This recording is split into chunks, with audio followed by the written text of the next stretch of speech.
with Mohegan. Les valeurs traditionnelles sont de plus gangrénées par le pire fléau que le commerce ait apporté, l'alcool. Comme le note un marchand anglais. Pour les Indiens, boire, c'est s'enivrer. Les femmes enlèvent des maisons tout ce avec quoi ils pourraient se blesser et l'emportent dans les bois où elles se cachent avec leurs enfants. Ensuite, les hommes prennent du bon temps, se battent, se blessent et s'entretuent. L'alcool détruit peu à peu le tissu social de chaque nation indienne. Rien qu'en 1803, 100 000 litres de rhum sont ingurgités.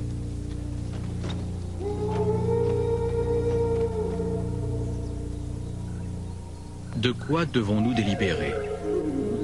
Tout simplement de ceci. Serons-nous ou ne serons-nous pas un peuple? Le tyran n'est pas de chez nous. C'est ce liquide malfaisant que nos soi-disant amis blancs ont habilement amené et dont ils nous abreuvent abondamment. Un Indien Creek. Le commerce apporte aussi un ennemi mortel passé inaperçu jusqu'au XXe siècle.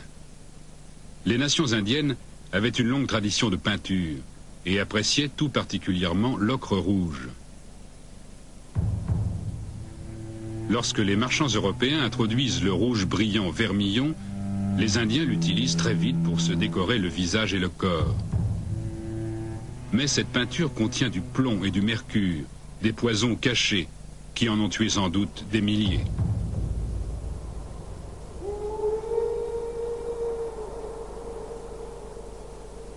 C'était ça, l'accord passé par mes ancêtres avec le blanc.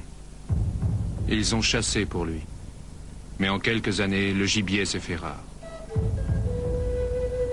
Et les avantages que nous retirons de cet accord sont les suivants. Je ne coupe plus le bois avec une pierre, mais avec une hache. Je ne porte plus mes chauds vêtements d'autrefois, mais ceux qui viennent depuis l'autre côté de la grande eau. Au lieu de manger à ma faim, j'ai toujours le ventre vide.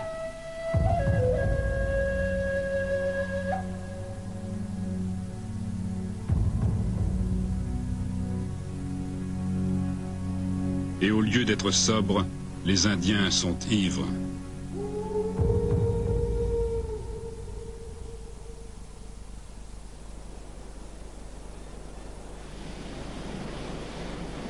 Sur la côte atlantique sud, une petite nation indienne va prendre elle-même en main son destin économique. En 1670, les Anglais fondent Charleston, sur le territoire des Sioux, ou insulaires.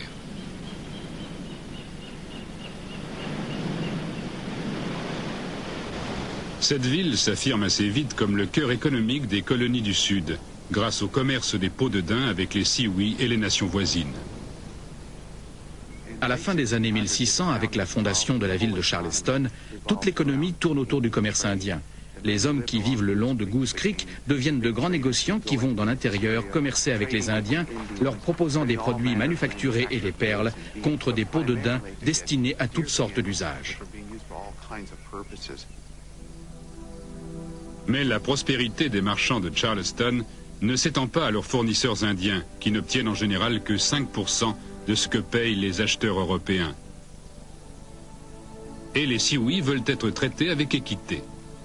Un observateur anglais note: Voyant que les navires arrivaient toujours au même endroit, ils se sont persuadés que c'était la route directe pour l'Angleterre. Et il arrivait tant de bateaux que cette dernière ne pouvait être bien loin. John Lawson, contrôleur général. Les Sioux se disaient qu'en ramant jusqu'à l'endroit où l'on voyait apparaître les bateaux, ils arriveraient en Angleterre. Et que là-bas, ils pourraient traiter directement et supprimer les coûteux intermédiaires. Ils préparent leur voyage dans le plus grand secret. Ils décidèrent sur le champ d'agrandir leur flotte en construisant plus de canoës, de meilleure qualité et plus grands, adaptés à leur prochaine découverte. Certains furent affectés à leur construction d'autres à la chasse. Chacun s'activait en fonction de ses capacités. Tous les efforts visant à obtenir un chargement adapté à l'Europe. John Lawson, contrôleur général. Après des mois de préparatifs, les canoës sont remplis de peaux, de fourrures et des biens les plus précieux de la nation Sioux. Tous les hommes et femmes valides embarquent dans les canoës, qui se lancent dans le ressac, laissant derrière eux seulement les enfants, les malades et les très vieux. La nation Sioux tout entière vogue sur l'océan. Mais une fois au large, la tentative tourne à la catastrophe. Un ouragan se lève et des vagues immenses engloutissent les canoës.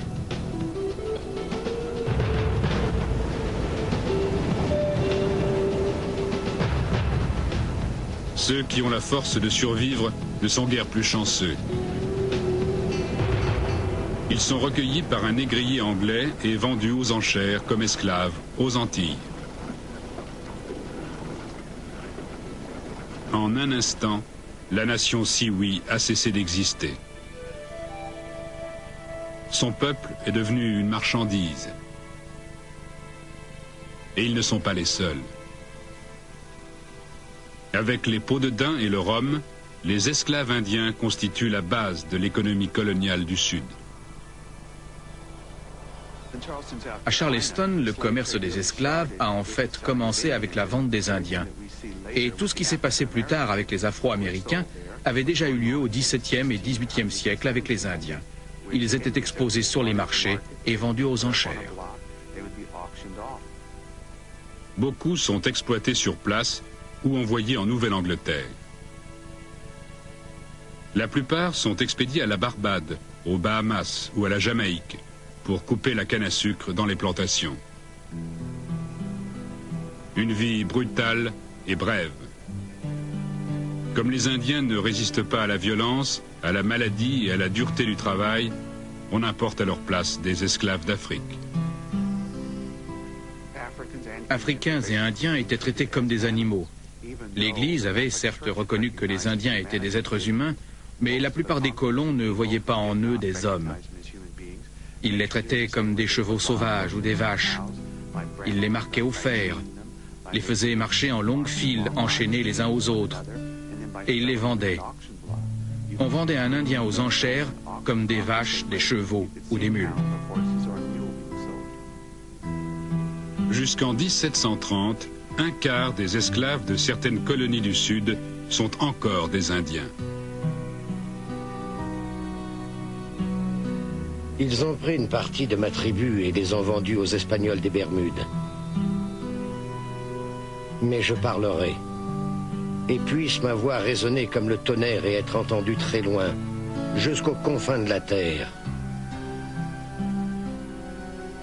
Celui qui défend l'esclavage est pire qu'une bête sauvage. Et celui qui ne s'élève pas contre ces vils principes est un lâche et n'est pas digne d'être appelé un homme.